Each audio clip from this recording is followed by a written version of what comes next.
čo? Čo vyvádzaš? Máš smerovku? Jednotku? Ideme rovno. Kázal niekto ísť doprava, doľava. Smerovku sme nemali. Prečo ideme doľava?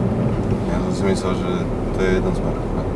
Čo je jednosmer? No to že je jednosmer. Že išla tá pani na trojkovke a oproti? No.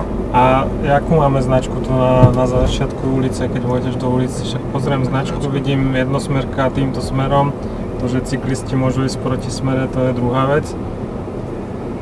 Poďme doľava.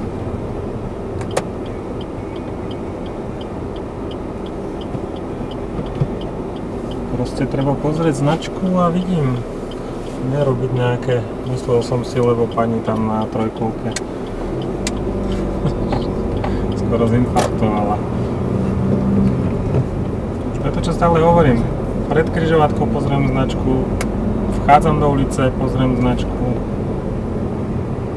Ja som čakal, že ideme rovno, nič, žiadna smerovka, pohodička, zrazu zatočíme.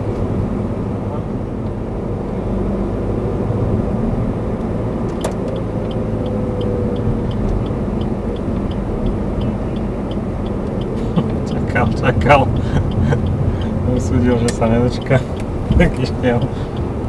Čo mal pridať, alebo čo aby... Nie, však ja nevravím v pohode, len vravím, že najskôr čakal, potom ho to prestalo baviť. To nie je napísané, že musíme do tej zákruty vletieť rýchlo.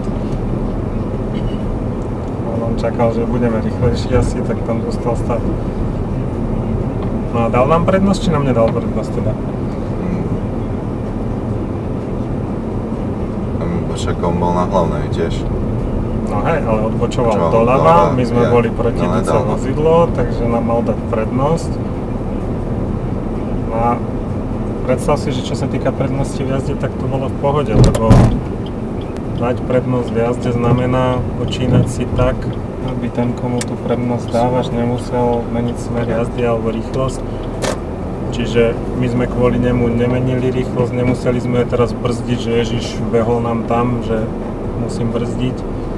Ani sme sa mu nemuseli vyhýbať, že by sme menili smer, takže čo sa týka prednosti v jazde, to bolo z jeho strany v pohode.